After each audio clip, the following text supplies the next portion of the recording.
Okay, my name is Suzanne DeVries. I am the collections strategist at Western Kentucky University. My colleague, Amanda Hardin, she's the director of Access Services, and she literally broke her legs so she could get out of coming here. But she's with us in spirit, and she just called me before. So you're going to have to just get me solo, so I'm just going to have to fake some of her parts for her. So the real title is Hey, Hey, My, Rock and Roll Will Never Die. It's a Neil Young reference for those of a certain age. And then nothing like a new business model announcement to reassess print books. I had nothing like a Clarivate announcement, but the committee of the conference made me take that out. But they're here representing in good spirits. So, here we go. Of course, you've seen this a million times by now, the Code of Conduct. So we won't linger. And then help make sure this is accessible. So if you have questions, wait for our person who has the microphone, and she's going to come around. We thought setting something up might be tricky with all these round tables. So we have to repeat it. Full disclosure, I have a little bit of a tickle in my throat, so I'm going to be powering these cough drops the whole time. Okay, Western Kentucky is a regional comprehensive. This is our 23 enrollment, and as you can see, it's been a little bit of a roller coaster, which has provided some challenges. You'll see the $32 million renovation of our pre-1930 building, which was super awesome and super stressful and super cool. Our attendance and use of the library building has gone up by 50% since our renovation, and that alone is a presentation unto itself.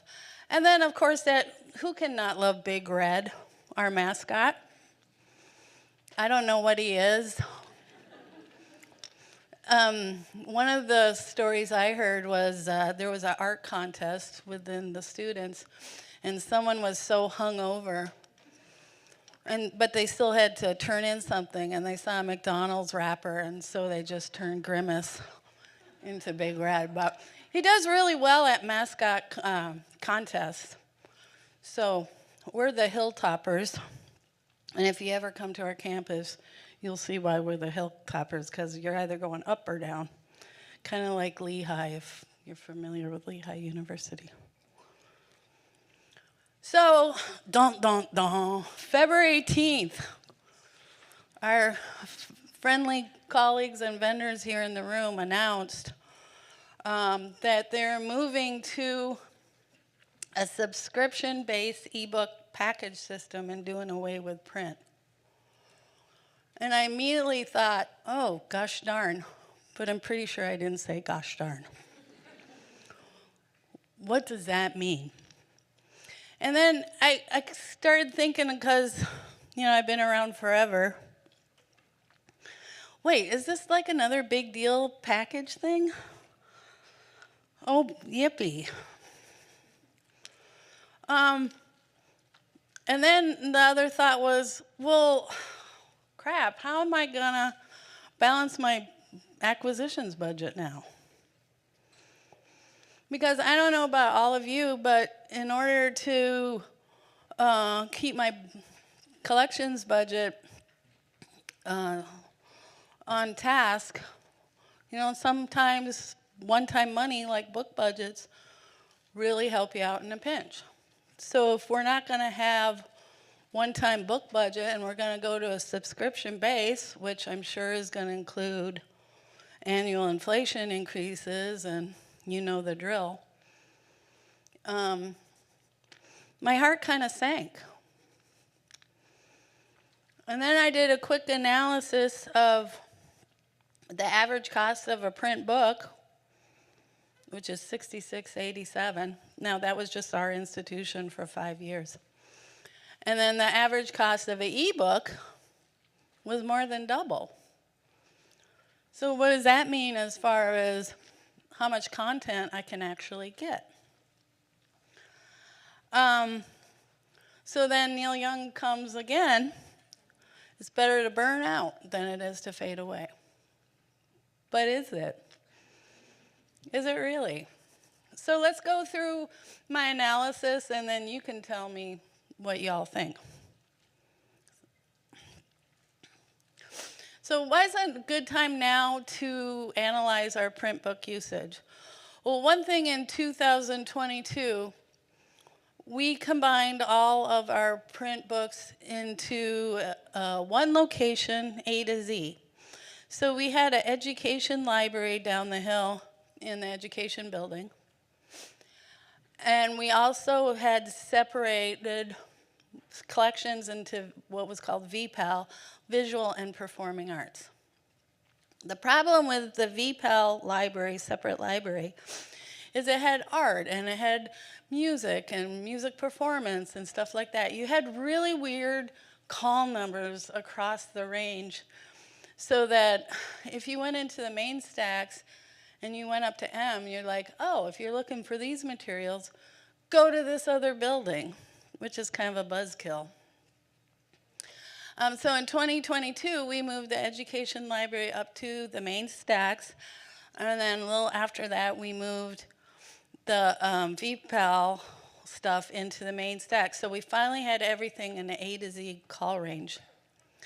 What was really interesting about that is our education materials, including children's literature, the circulation increased by almost 50% by moving it from an off-site location to the main library collection.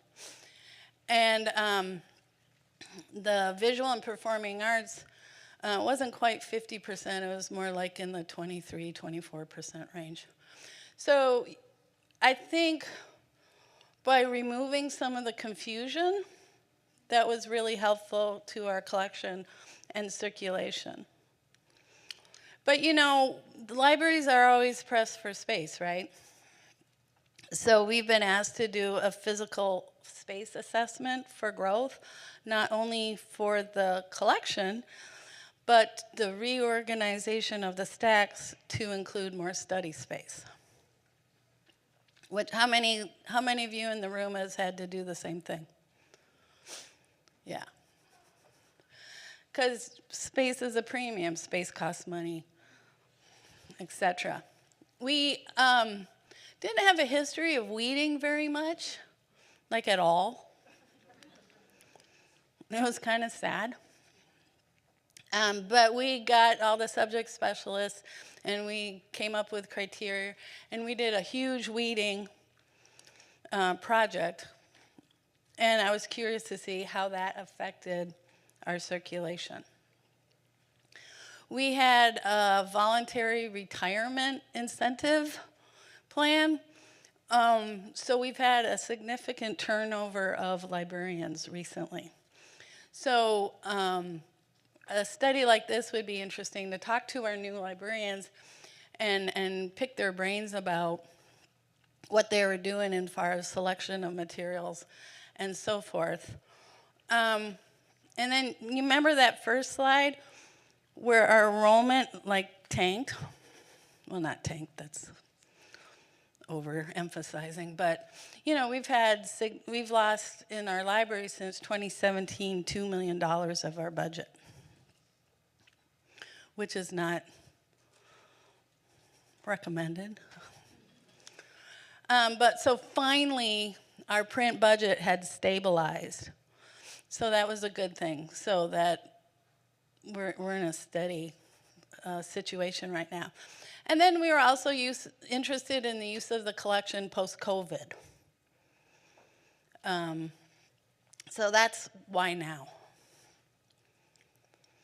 So the information I gathered, you can see on the slide, total number spent by college and disciplines for the 5 years, the average cost of a book, the total number of items purchased, the total number of checkouts, number of books with 0 checkouts, the percentage of the books checked out, and the average checkout rates of each item, and then finally the program cost per checkout.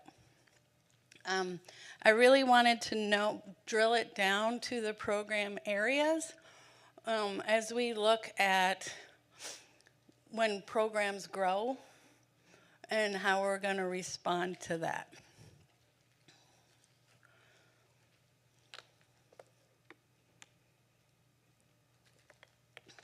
Okay, so the next slide is a lot. And this is the overall analysis of the print book purchases and checkouts and everything like that. For the sake of Excel, I put everything, like PCAL is the Potter College of Arts and Letters, etc. You can read that on there for reference, but I can help you within future slides. If you look at it, the cost per checkout range went from $70 to $172, or that total, the college's total is $103. If you notice the libraries, we don't spend very much, and the checkout rates are really low, and I think it's because it never gets to the shelf, and they just go down to the tech services and grab the book. And so it doesn't get actual usage. And I'm sure if you walk around the library, you see those books in staff offices. And then what's really interesting, if you look at the title average of checkouts, it's 1.47. So of the books that are being checked out, they're being checked out more than once. Now, if you take out the libraries, that number goes up to 1.61%. So a little over 1.5 times per book that's checked out. And then if you look at the percentage of books checked out, it's almost 50%. So those are the raw numbers, how much we spent, and the average numbers. So here's the breakdown by the 5 colleges. So the arts and letters was the highest at 56%, which is pretty understandable because that's the humanities, and humanities tend to like print. So you see sociology, communication, anthropology, and English were the high users, and poor film studies. Yeah, so they didn't, kind of obvious because if they're film studies, maybe they're watching films and not reading books, right? And then music was low too. But I put on, areas to watch with media journalism and history. And history was the one I really scratched my head on. And as I was thinking about history, I went up into the stacks. And it's kind of tired. I think we could do a lot of more weeding in the history section, and then it'd be curious to see how our patrons respond if the stacks are a little more attractive. So the College of Human Health and Health and Human Studies had almost a 50% checkout with the public health, dental, hygiene, social work, and design merchandise high users, whereas physical therapy and hospitality was quite low. And so I went to the librarian and I said, "What's going on with your college? And, you've got some pretty good usage of print. Why do you think that?" And she said her students are visually based and they process physical mediums better. So that was interesting insight into the patrons and her particular discipline. She also said that many times she can't get an ebook version with unlimited number of seats, so she orders print instead. So that was another insight into that. Ogden College of Science and Engineering. If you see that agriculture had an 82% print usage. So I went to Ashley, our librarian, and I said, what gives with agriculture? And she said it's just a really robust department.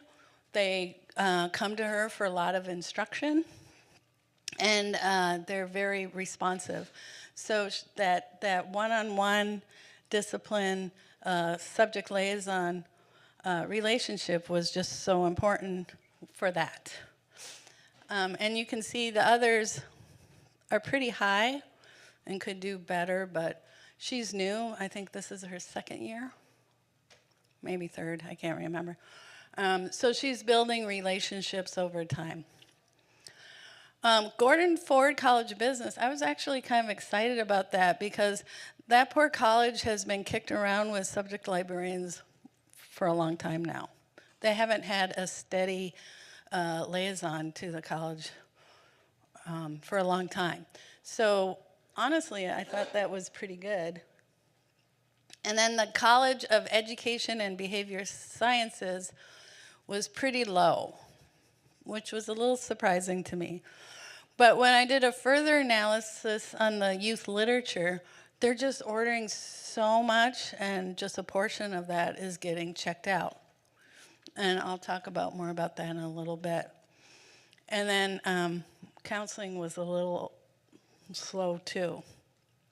So that's the breakdown, and I'll talk more about budgets a little bit later on.